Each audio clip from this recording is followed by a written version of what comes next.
From our Washington, D.C. studios, this is the Muslim News on Muslim Network TV. Assalamu alaikum, I'm Hena Zuberi. Our top story today. Saudi Arabia's Crown Prince Mohammed bin Salman has reaffirmed the kingdom's stance on Israel and Palestine, stating that there will be no recognition of Israel or formal diplomatic relations until a Palestinian state is established with East Jerusalem as its capital.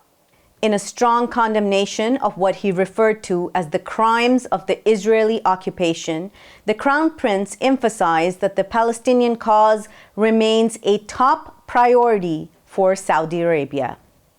Bin Salman also expressed gratitude to the countries that have already recognized the Palestinian state and reiterated Saudi Arabia's commitment to enhancing regional and international security through diplomatic means.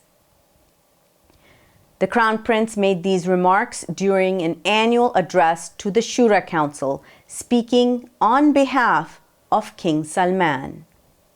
تتصدر القضية الفلسطينية اهتمام بلادكم ونجدد رفض المملكة وإدانتها شديدة جرائم السلطة الاحتلال الإسرائيلية بحق الشعب الفلسطيني متجاهل القانون الدولي والإنساني في فصل جديد ومرير من المعاناة.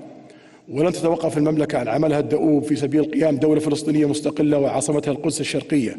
ونؤكد أن المملكة لن تقيم علاقات دبلوماسية مع إسرائيل دون ذلك. Palestinians are raising alarms about an impending famine in northern Gaza, as Israeli blockade has forced 5 out of 6 operating bakeries in the region to close. Baker Kamal Ajur, speaking to Anadolu news agency, revealed that his bakery is the only one still running, but he fears it may shut down within a week if Israel continues to block the entry of fuel and essential supplies. Ajur stressed that no fuel had reached bakeries in northern Gaza for more than 10 days and made an urgent plea to international organizations, including the UN, to intervene immediately to prevent famine. He also called for the swift delivery of fuel and vital materials to keep bread production going in the besieged enclave. At least 20 Palestinians have been killed and 54 others wounded in the past 24 hours as Israel continues to attack Gaza, according to the Palestinian Health Ministry. In the Burej refugee camp, 8 Palestinians have been confirmed dead and up to 80 feared trapped beneath the rubble after heavy bombardment.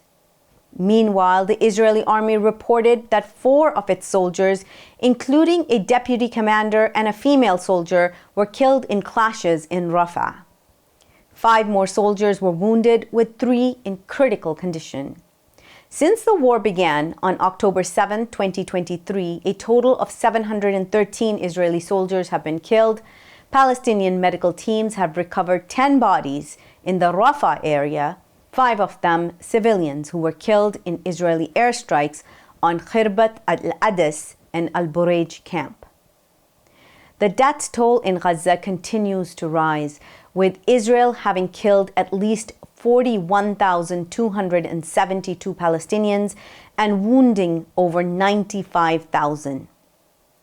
The British medical journal, The Lancet, estimated in July that casualties could be as high as 186,000.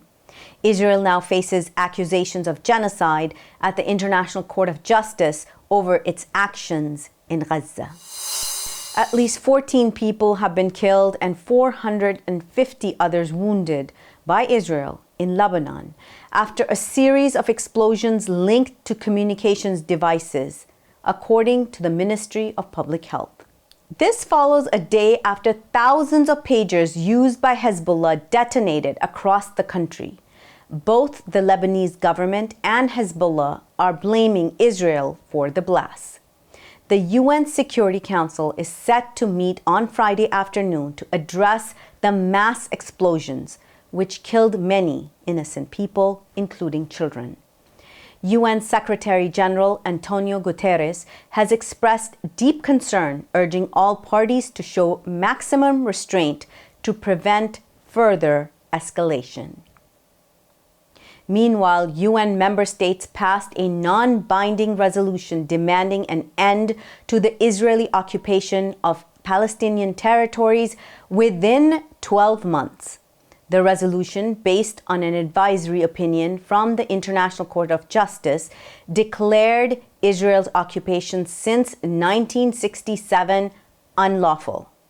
The vote saw 124 in favor, 14 against, and 43 abstentions. U.S. envoy to the UN, Linda Thomas-Greenfield, has condemned the killing of Turkish-American activist Ayşenur Agi in the occupied West Bank earlier this month, calling it a, quote, horrific tragedy. Thomas-Greenfield stated that Washington will demand more details from Israel's investigation into the incident and noted that President Joe Biden has expressed outrage over Agi's death. During a UN Security Council session on Monday, the envoy emphasized that no one should have to put their life at risk simply for attending a protest. Agi had traveled to the occupied West Bank to support the Palestinian resistance, according to the International Solidarity Movement. Eyewitnesses say she was shot in the head by an Israeli sniper, with an autopsy revealing that the bullet entered through her lower ear area. TikTok ban battle begins in U.S. federal court. Details come after the break. Stay tuned and we will be right back.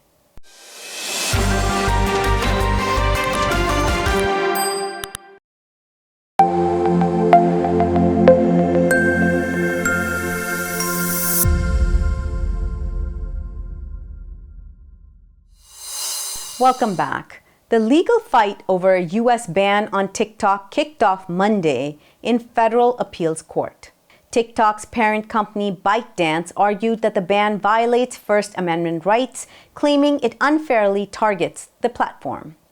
The Justice Department argued it was not attempting to censure any speech or content on the app, but rather protecting Americans from algorithmic manipulation and sprawling data collection of millions of users. The ban stems from concerns over potential Chinese government access to U.S. user data, which officials fear could be used for manipulation or espionage. U.S. lawmakers pushed the ban forward, and President Joe Biden signed it into law, requiring TikTok's sale or removal from the App Store by January.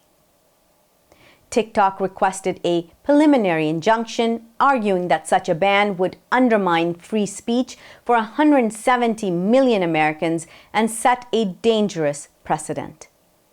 The U.S. government defended the ban, citing national security risks.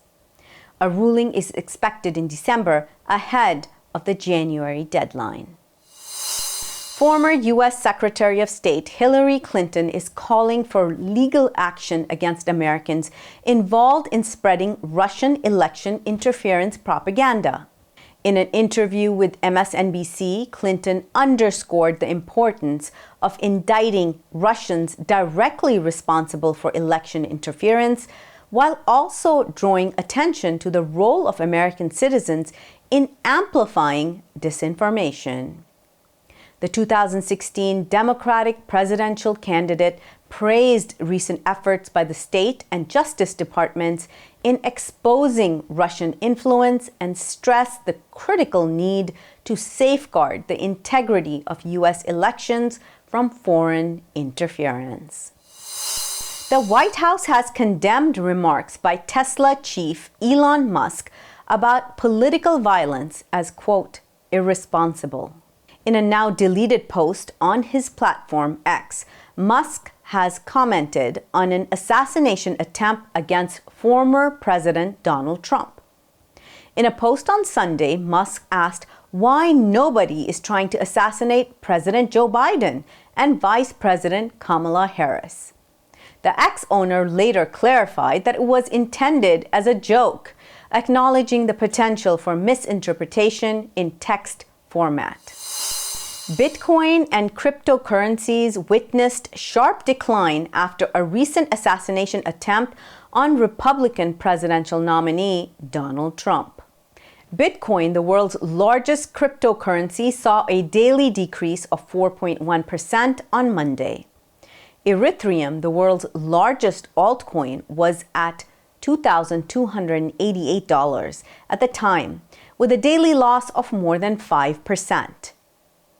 The value of the cryptocurrency market stood at $2.02 trillion, with a 3.78% daily decrease. Bitcoin's share, known as dominance, was at 56.6%.